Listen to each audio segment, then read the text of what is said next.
Hello friends, welcome back my YouTube channel live progress. आज के इस वीडियो में हम बात करने वाले हैं बिहार विधानसभा सचिवालय में निकली भर्ती के बारे में। आज के इस वीडियो में हम बिहार विधानसभा सचिवालय भर्ती से संबंधित सभी छोटे से छोटे बिंदुओं पर प्रकाश डालेंगे, इसलिए आप लोग वीडियो को पूरा देखें, बिना स्किप किए हुए पूरा देखें। और अगर आपका कोई सुझाव या सवाल रहता है तो कमेंट बॉक्स में ज़रूर बताएं। हम आप लोगों का ज़्यादा समय ना लेते हुए वीडियो को स्टार्ट करते हैं। बिहार विधानसभा सचिवालय अंतर्गत सुरक्षा प्रहरी की वैकेंसी निकली है।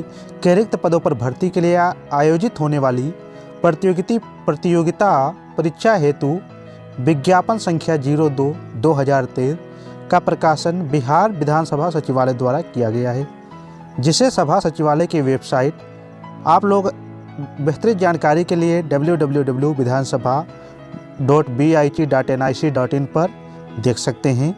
ये बिहार विधानसभा की वेबसाइट है, आप लोग इस पर जाकर देख सकते हैं। अब हम लोग देखते हैं इसके लिए आवेदन ऑनलाइन भरने की डेट क्या होगी। रजिस्ट्रेशन, पंजीकरण तथा ऑनलाइन आवेदन करने का प्रारंभिक तिथि एवं समय 1/1/2024 मतलब आज से स्टार्ट हो गया है। 11 बजे पूर्वाह्न से 11 बजे से स्टार्ट हो गया है। ऑनलाइन आवेदन करने की अंतिम तिथि क्या होगी? 21/1/2024 होगी। 20 दिनों के अंदर अंदर आप लोगों को फॉर्म को फिलअप कर लेना है। परीक्षा शुल्क भुगतान करने की अंतिम तिथि 23/1/2024। फीस सबमिशन की लास्ट डेट होगी 23 तारीख। 1 से फॉर्म फिलअप होना स्टार्ट हुआ है। 21 को एंडिंग डेट होगा और 23 को फीस सबमिशन लास्ट डेट होगा। अब इसके बारे में हम लोग और देखते हैं और क्या इसके बारे में बताया जा रहा है आगे। बिहार विधानसभा सचिवालय पटना, इसमें वेतनमान क्या होगा, सैलरी क्या होगी। पे ग्रेड 3 के अनुसार 21,700 से 69,100 रुपये प्लस नियमानुसार एवं अन्य अनुमान्य भत्ते। 21,700 से 69,100 रुपये सैलरी होगी पर मंथ। उसके बाद घट भी सकता है, बढ़ भी सकता है। नियमानुसार अनुमान्य एवं भत्ते दिए जाएंगे। हमने आप लोगों को बता ही दिया आवेदन करने का प्रारंभिक तिथि, अंतिम तिथि, फीस सबमिशन की अंतिम तिथि, इसके बारे में हम लोग देख चुके हैं। अब इसके साथ और देखते हैं।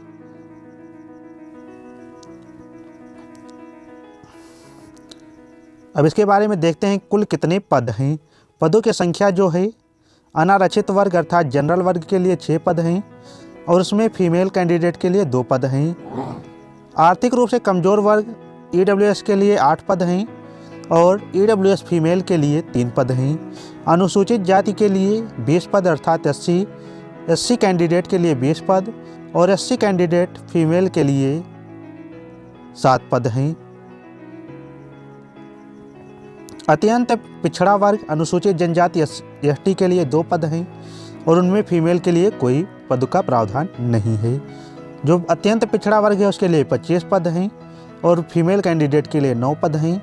पिछड़ा वर्ग कैंडिडेट के लिए 19 पद हैं और फीमेल कैंडिडेट के लिए 7 पद हैं। इस प्रकार कुल पदों की संख्या 80 है और फीमेल कैंडिडेट के लिए 28 पद हैं और 2 पदों का प्रावधान किया गया है। सामान्य प्रशासन विभाग के ज्ञापक 25/26 दिनांक 18/2/2016 के द्वारा बिहार राज्य के भूतपूर्व स्वतंत्रता सेनानियों के नाती नतनी पोता पोती के लिए 2% क्षैतिज आरक्षण के साथ आरक्षित पद है। 2 पद ऐसे लोगों को दिया जाएगा जिनके घर में सैनिक रहे होंगे, उनके पोता पोती नाती नतनी को 2 पद दिए जाएंगे। उनमें जिसकी वरिष्ठता में योग्यता होगी उन्हें वो 2 पद पहले प्रोवाइड किया जाएगा। शैक्षणिक योग्यता क्या होगी? पहली योग्यता क्या है? अभ्यर्थी का भारत का नागरिक होना अनिवार्य है। दूसरा क्या है? ऑनलाइन आवेदन करने की अंतिम तिथि तक अभ्यर्थी को राज्य सरकार, केंद्र सरकार मान्यता प्राप्त इंटरमीडिएट परिषद बोर्ड से किसी भी इंटरमीडिएट अथवा समकक्ष परीक्षा उत्तीर्ण होना चाहिए। सबसे पहले आता है भारत का नागरिक होना चाहिए। दूसरा है 12th पास होना चाहिए, किसी भी STM से पास हो। आरक्षण क्या होगा? आरक्षण के बारे में दिया गया आरक्षण का लाभ उन्हीं अभ्यर्थियों को मिलेगा जिनका अस्थायी निवास बिहार राज्य में। आरक्षण का राज्य अदर स्टेट वालों को नहीं मिलेगा। जो लोग बिहार से बिलोंग करते हैं सिर्फ उन्हीं को मिलेगा। अर्थात जो बिहार के मूलवासी हैं, बिहार राज्य के बाहर निवासी अभ्यर्थी को आरक्षण का लाभ नहीं मिलेगा। ऑनलाइन आवेदन पत्र के इंगित कॉलम में आरक्षण का दावा नहीं करने पर आरक्षण का लाभ नहीं मिलेगा। ऑनलाइन आवेदन में भरा गया अस्थायी पता, अस्थायी निवास यह आरक्षण प्रयोजन के लिए अनुमान्य होगा। आरक्षण के बारे में और क्या है? आरक्षित कोटि के अभ्यर्थी के जाति के अनुरूप आरक्षण कोटि के संबंध में पूर्ण रूप से संतुष्ट होने के पश्चात ही आरक्षण कोटि का अंकन ऑनलाइन आवेदन के समय कॉलम में करेंगे। किसी भी प्रकार की त्रुटि होने पर आरक्षण का दावा मान्य नहीं होगा। अगर आप समझते हैं कि हमें आरक्षण मिलना चाहिए तभी आरक्षण के कॉलम को फिलअप करें, अन्यथा मत करें, नहीं तो आरक्षण का लाभ नहीं मिल पाएगा। इसके बारे में और देखते हैं आरक्षण के बारे में और क्या कहा गया है। सामान्य प्रशासन विभाग बिहार सरकार के परिपत्र 8/3/2011 के आलोक में ऑनलाइन आवेदन करते समय आरक्षण का दावा करने वाले अनुसूचित जाति जनजाति के अभ्यर्थी के पास निम्नलिखित प्रमाण पत्र अनिवार्य रूप से होने चाहिए। जो लोग आरक्षण का दावा कर रहे हैं उनके पास ये प्रमाण पत्र होने चाहिए। जाति प्रमाण पत्र अविवाहित विवाहित महिला अभ्यर्थियों के लिए अपने पिता के अस्थायी पता से निर्गत प्रमाण पत्र जाति प्रमाण पत्र होना चाहिए। अस्थायी निवासी डेमिसाइल प्रमाण पत्र मतलब निवास प्रमाण पत्र, जाति प्रमाण पत्र और निवास प्रमाण पत्र। उसी प्रकार ऑनलाइन आवेदन करते समय आरक्षण का दावा करने वाले पिछड़ी जाति एवं अत्यंत पिछड़ी जाति के अभ्यर्थियों के पास निम्नलिखित प्रमाण पत्र अनिवार्य रूप से होना चाहिए। जाति प्रमाण पत्र, निवास प्रमाण पत्र, क्रीमी लेयर रहित प्रमाण पत्र अर्थात आय प्रमाण पत्र होना चाहिए। और आगे देखते हैं इसके बारे में और क्या है। आयु सीमा कितनी होनी चाहिए, उम्र कितना होना चाहिए। न्यूनतम आयु 1/1/2024 को न्यूनतम आयु 18 वर्ष जो कम से कम 18 साल के होने चाहिए और अधिकतम आयु सभी वर्गों के लिए अलग अलग प्रावधान इसमें दिया गया है। सामान्य अनारक्षित पुरुष एवं महिला के लिए 25 वर्ग, जो जनरल कैंडिडेट के होंगे उनके लिए मैक्सिमम 25 वर्ष और न्यूनतम 18 वर्ष आयु होनी चाहिए। पिछड़ा वर्ग एवं अत्यंत पिछड़ा वर्ग पुरुष के लिए 27 वर्ष होनी चाहिए। जो ओबीसी हैं उनके लिए मिनिमम 18 से 27 होनी चाहिए। और आगे देखते हैं पिछड़ा वर्ग एवं अत्यंत पिछड़ा वर्ग महिला के लिए 28 वर्ष 18 से 28 होना चाहिए अत्यंत पिछड़ा वर्ग के महिलाओं के लिए। अनुसूचित जाति एवं अनुसूचित जनजाति पुरुष एवं महिला के लिए 30 वर्ष होना चाहिए अर्थात 18 से 30 वर्ष होना चाहिए। कम से कम 18 और ज़्यादा से ज़्यादा 30 होना चाहिए। इसके बारे में और देखते हैं क्या है। अभ्यर्थियों के शारीरिक मापदंड के बारे में देखते हैं। शारीरिक मापदंड कितनी होनी चाहिए। शारीरिक मापदंड के बारे में देखते हैं। जो पुरुष होंगे उनकी ऊंचाई 167.5 सेंटीमीटर होनी चाहिए। तराई क्षेत्र के निवासियों के मामले में 2.4 सेंटीमीटर के शिथिलनीय जो तराई क्षेत्र के में निवास करते हैं उनके लिए 2.4 सेंटीमीटर कम होगा, फिर भी कोई दिक्कत नहीं होगी। छाती जो होनी चाहिए वो 76.5 से 81 सेंटीमीटर होनी चाहिए। स्त्री जो होंगी उनकी ऊंचाई 154.6 सेंटीमीटर। तराई क्षेत्र के निवासियों के मामले में 2.4 सेंटीमीटर के शिथिलनीय 154.6 सेंटीमीटर हाइट होना चाहिए। और जो लोग तराई क्षेत्र से बिलोंग करते हैं उनके लिए 2.4 सेंटीमीटर का अलग से प्रावधान है। दृष्टि कितना होना चाहिए। दृष्टि 6/12 बिना चश्मा के दोनों आँखों से। उन्हें शारीरिक दोष विकृति तथा व्याधि मुक्त भी होना चाहिए। अब देखते हैं एग्जाम पैटर्न के बारे में। एग्जाम पैटर्न क्या होने वाला है। एग्जाम पैटर्न के बारे में ध्यान से समझिए। सुरक्षा प्रहरी पद के लिए सर्वप्रथम एक प्रारंभिक परीक्षा वस्तुनिष्ठ एवं बहुविकल्पीय होगी। ऑफलाइन OMR सीट के माध्यम से आयोजित की जाएगी। वस्तुनिष्ठ भी होगी और बहुविकल्पीय भी होगी, जिसमें सफल अभ्यर्थियों को शारीरिक जांच दक्षता परीक्षा ली जाएगी। जो अभ्यर्थी सफल होंगे उन्हें फिर measurement, height measurement, chest measurement के लिए बुलाया जाएगा। प्रारंभिक दक्षता में क्या होगा। इस परीक्षा की अवधि 2 घंटे की होगी तथा इसमें कुल 100 प्रश्न होंगे। सभी प्रश्न वस्तुनिष्ठ एवं बहुविकल्पीय होंगे। 100 प्रश्न पूछे जाएंगे। 2 घंटे का पेपर होगा। पेपर बहुविकल्पीय होगा, पेन पेपर मोड पर होगा। यह परीक्षा कुल 100 अंकों की होगी, जिसमें प्रत्येक प्रश्न 1 अंक का होगा। 100 प्रश्न पूछे जाएंगे। और प्रत्येक प्रश्न 1 अंक का होगा। टोटल 100 मार्क्स के होंगे। प्रारंभिक परीक्षा में भाषा का माध्यम हिंदी अंग्रेजी होगा। अगर हिंदी और अंग्रेजी प्रश्न पत्रों में कोई भिन्नता होगी तो अंग्रेजी के प्रश्न ही मान्य होंगे।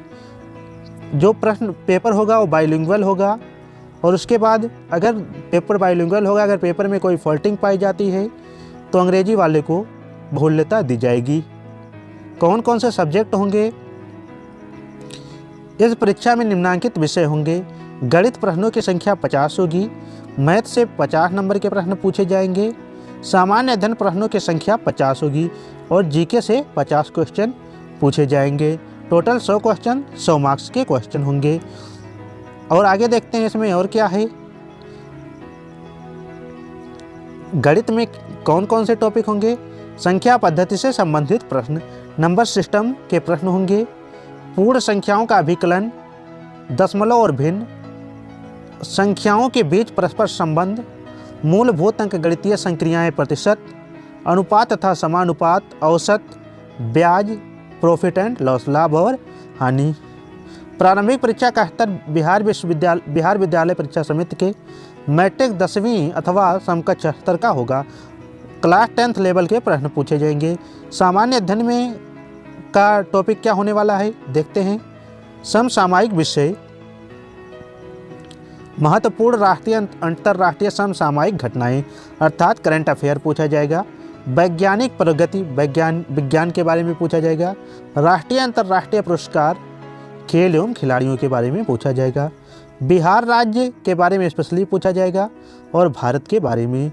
बिहार और भारत का इतिहास, संस्कृति, भूगोल, आर्थिक परिदृश्य, कृषि तथा प्राकृतिक संसाधनों की प्रमुख विशेषताएं, भारत का संविधान, भारतीय संविधान, राजनीतिक प्रणाली, पंचायती राज, सामुदायिक विकास, पंचवर्षीय योजना, भारत का स्वतंत्रता आंदोलन एवं बिहार का योगदान, आंदोलन में बिहार का योगदान क्या होता है। और देखते हैं क्या होगा। प्रारंभिक परीक्षा में 30% से कम अंक प्राप्त करने वाले अभ्यर्थी असफल घोषित किए जाएंगे।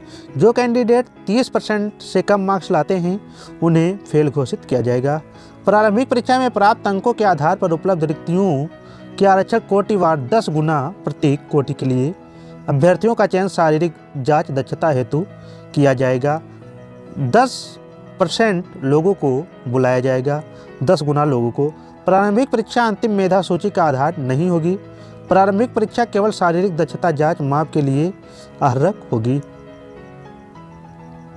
शारीरिक दक्षता परीक्षा के बारे में देखते हैं। शारीरिक दक्षता परीक्षा क्या होगी, उसमें क्या होगा, इसके बारे में देखते हैं। दौड़ कितनी होगी? शारीरिक दक्षता परीक्षा कुल 100 अंकों की होगी। जो शारीरिक दक्षता परीक्षा होगी वह 100 अंकों की होगी। इसके अधीन एक स्पर्धा दौड़ होगी। दौड़ कितनी होगी? सभी कोटि के पुरुषों के लिए, किसी भी कैटेगरी के पुरुष हैं उनके लिए दौड़ होगी। 1 मील 1.6 किलोमीटर, अधिकतम 6 मिनट में रनिंग करनी होगी। 1.6 किलोमीटर या 1 मील, 1 मील में 1.6 किलोमीटर होते हैं। अगर कोई 5 मिनट तक रनिंग कंप्लीट कर लेता है तो उसे 100 अंक दिए जाएंगे।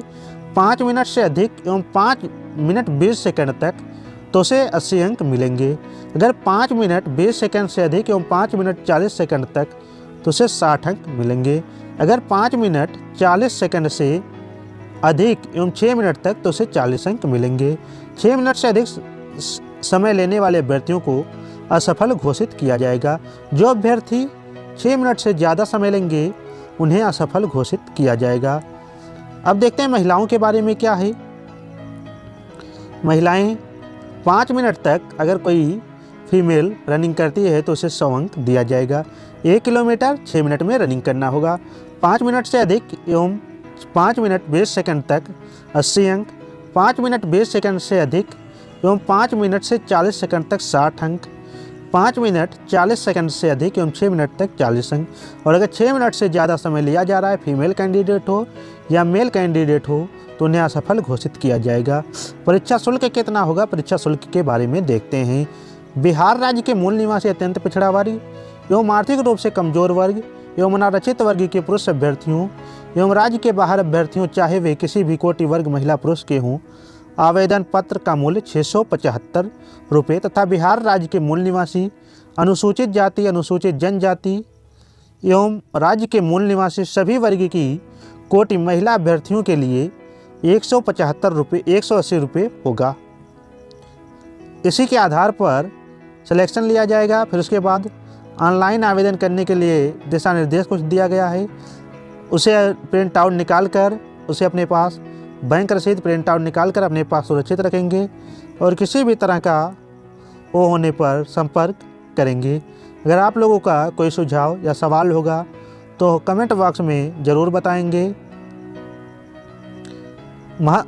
ऑनलाइन आवेदन के बारे में कुछ महत्वपूर्ण निर्देश दिए गए हैं। अभ्यर्थी अंतिम रूप से भरे गए ऑनलाइन आवेदन पत्र को सबमिट करने के बाद उसके समय पुनः लॉगिन पर dashboard download field application section से भरा हुआ आवेदन डाउनलोड कर उसकी 2 प्रति निश्चित रूप से प्रिंट करेंगे। 2 प्रतियां प्रिंट करके रख लेंगे। विज्ञापन से संबंधित वर्णित सभी प्रमाण पत्र कागजात की प्रति अवश्य सुरक्षित रखेंगे। आय, जात, निवास, आधार कार्ड, फोटो जो लगाए हैं सबको सुरक्षित रखेंगे। सभा सचिवालय द्वारा किसी भी समय मांगे जाने पर अभ्यर्थी की उक्त हार्ड कॉपी एवं सभी संबंधित प्रमाण पत्र निश्चित रूप से प्रस्तुत करना होगा। अगर सचिवालय सभा द्वारा वो प्रमाण पत्र कभी भी मांगे जा रहे हैं तो उसे ले जाकर देना होगा। आवेदक ये भी सुनिश्चित कर ले कि डाउनलोड किए गए आवेदन की हार्ड कॉपी के प्रत्येक पृष्ठ पर बारकोड एवं एप्लीकेशन नंबर अंकित है। हार्ड कॉपी पर बारकोड एवं एप्लीकेशन नंबर में से किसी एक के भी अंकित नहीं होने पर आवेदन पूर्ण रूप से भरा हुआ नहीं माना जाएगा एवं आवेदन स्वीकार्य नहीं होगा। जब आप आवेदन करेंगे तो प्रत्येक पृष्ठ पर बारकोड और एप्लीकेशन नंबर लिखा हो, एक बारकोड लगा होगा और एप्लीकेशन नंबर लिखा होगा। ऐसा करने से पहले आप लोग फॉर्म को फिलअप करने से पहले इसे देख लें, अन्यथा आपका फॉर्म अमान्य होगा। आप लोग इसे पूरा पढ़ लें। जितने थे हमने आप सबको सब चीज़ों के बारे में बता दिया। आप लोग कल से पढ़ाई स्टार्ट करें और अगर आप लोगों का कोई सुझाव या सवाल होगा तो कमेंट बॉक्स में ज़रूर बताएं। हम उस पर इसी तरह की डीपली वीडियो आप लोगों को प्रोवाइड कराएंगे। वीडियो पूरा देखने के लिए धन्यवाद। वीडियो को ज़्यादा से ज़्यादा शेयर करें, लाइक करें। Thanks for watching.